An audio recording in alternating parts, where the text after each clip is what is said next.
Boa noite a todos. Quero agradecer em especial a Débora, o Pedro Henrique e o Luiz Felipe pelo convite que me foi endereçado. Agradecer a presença de todos e dizer que a nossa conversa ela parte de um título, de um enunciado pretensioso talvez, mas que é resultado de reflexões que fiz e faço acerca do direito de família e da sua evolução. Isso, de certa forma, o nosso tema representa o resultado de mais de 22 anos de judicatura acerca da matéria, de alguns anos de pesquisa acerca do direito de família e outros tantos de docência neste ramo do direito privado. Quando a gente fala em paradigmas, nós estamos, como o nome por si demonstra, nos referindo à referência, à redundância proposital, a padrão, a estalão, a exemplo a ser seguido. E os paradigmas do direito de família contemporâneo são aqueles, ao contrário do que a legislação poderia nos indicar, ao contrário do que a evolução científica poderia recomendar, os paradigmas do direito de família são valores abstratos e por isso contestáveis, e por vezes menos abstratos, mas também contestáveis, que talvez nós podemos colocar em contraponto com a participação de vocês. Aqui não há certezas, porque certeza no ramo do direito de família é pretensão inaceitável. Aqui existem algumas impressões, com alguma dose de certeza, com algum grau de confiabilidade, mas não certeza absoluta, até porque do absolutismo estamos e devemos continuar longe. Não nos interessa, para o tema proposto, que nós, por exemplo, falemos acerca da evolução que a legislação perseguiu ao longo dos últimos anos. Evidente que o avançar da legislação é importante. Longe de mim criticar a importância sociojurídica, por exemplo, dos alimentos gravídicos, do divórcio administrativo, da adequação que o Código Civil realizou em relação, por exemplo, à Constituição de 88, nem sempre lembrada. Todos esses avanços são importantes, são representativos, mas não é o que nos interessa, pelo menos para os fins do tema proposto. Também não é importante os avanços científicos que experimentamos nas últimas décadas, como o DNA, por exemplo. Ainda não nos interessa, vocês devem estar curiosos, eu vou chegar ao que interessa, não se preocupem. Ainda não nos interessa, por exemplo, as moderníssimas técnicas de reprodução assistida, que mereceu, sob a crítica de muitos, referências no Código Civil de 2002, mais precisamente nos incisos 3º a 5º, do artigo 1597 do Código Civil, que trata da presunção de paternidade. Lá nós tivemos referidas normativamente as diferentes técnicas de inseminação artificial. E por falar nisso, pessoal, essas técnicas de reprodução assistida, elas podem nos submeter a embaraços insolúveis. Hoje é possível, por exemplo, que nós deixemos sêmens, gametas masculinos congelados, que podem ser levados à fecundação depois da morte do doador do sêmen. Aliás, nós tivemos, e a imprensa explorou, a seguinte situação, que, repito, não nos interessa para os fins a que me proponho. Nós tivemos a seguinte situação: noivos, o homem noivo sofre um derrame cerebral, ele tem morte cerebral, a noiva obtém autorização judicial para, via punção,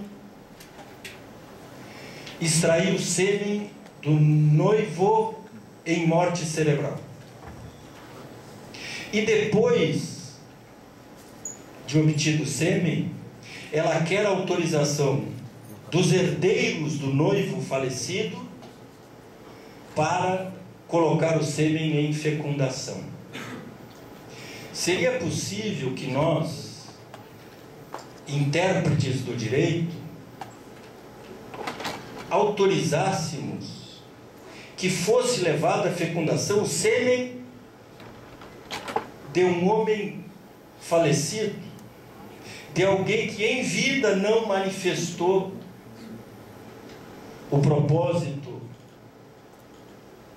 de levar o sêmen à fecundação? E como fica a herança deste que faleceu? Se o sêmen congelado pode ser fecundado meses, talvez ano, após a sua morte. Todas essas questões sem resposta, inclusive no âmbito da medicina, mais ainda no campo normativo, estão pendentes de evolução. Mas isso, ainda que importante, ainda que sintonizado o fato com as mais avançadas técnicas de reprodução humana, não parece que isso se configure e se alce à condição de paradigma, de exemplo, de estalão, de modelo do direito de família contemporâneo. O que efetivamente interessa, a fim de que cheguemos a algumas assertivas, não propriamente conclusões, mas algumas assertivas, diz respeito ao que chamei de quebra de dogmas. Nós, para chegarmos ao retrato mais preciso possível do direito de família de hoje, precisamos e conseguimos superar alguns verdadeiros dogmas que eu refiro como, primeiro, o patrimonialismo, o, aspas, pátrio poder, o mito da paternidade registral, a indissolubilidade do casamento e a culpa conjugal. Só a superação desses, que são, a meu juízo, dogmas que ultrapassamos, é que conseguiremos chegar aos paradigmas atuais e que devem iluminar, que devem balizar todas as interpretações acerca dos diferentes tópicos, dos diferentes institutos do direito de família. Quando eu falo em patrimonialismo, eu estou me referindo rapidamente ao que o Código Civil de 2002 tenta superar. Sabem todos, e quem fala é Miguel Reale, que o Código de 2002 está estruturado, assentado sobre 3 princípios. Todo o Código Civil está assentado, tem como alicerce 3 princípios. Recordemos rapidamente: o princípio da eticidade, o princípio da operabilidade e o princípio da socialidade. Quando nós falamos em princípio da eticidade, que está implícito ou explicitamente em todas as disposições do Código Civil, nós estamos nos referindo a cláusulas gerais como boa-fé, equidade, probidade, melhores condições, etc, etc. Quando nós falamos em operabilidade, significa que o legislador de 2002, ao contrário daquele de 16, ele primou sim pela técnica que permite ao intérprete melhor manusear, melhor operar, melhor compreender, sistemicamente inclusive, as disposições lançadas ao longo de todo o texto codificado. Um exemplo: os prazos prescricionais estão todos na parte geral do Código 2002. Aqueles prazos que nós encontramos na parte especial são todos eles decadenciais. Exemplo clássico e maior, segundo Reale, do princípio da operabilidade. Mas aqui o que nos interessa é, ainda que rapidamente, o chamado princípio da socialidade, que põe por terra, em princípio ao menos, o patrimonialismo e o individualismo que preponderava no Código de 16. Daí porque nós temos, e podemos dizer com segurança, que no contrato de adesão a interpretação há de favorecer, de exaltar o aderente. Em função do princípio da socialidade é que podemos dizer que a função do contrato, mesmo que não seja de adesão, a função social do contrato há de ser preservada. Daí porque podemos afirmar que a função social da propriedade agora figura inclusive no texto codificado. Ou seja, mesmo que estejamos diante de um conflito puramente privado, diante de um conflito essencialmente particular, não é possível ao intérprete ignorar aquele interesse coletivo que é subjacente, inclusive, ao interesse privado em discussão.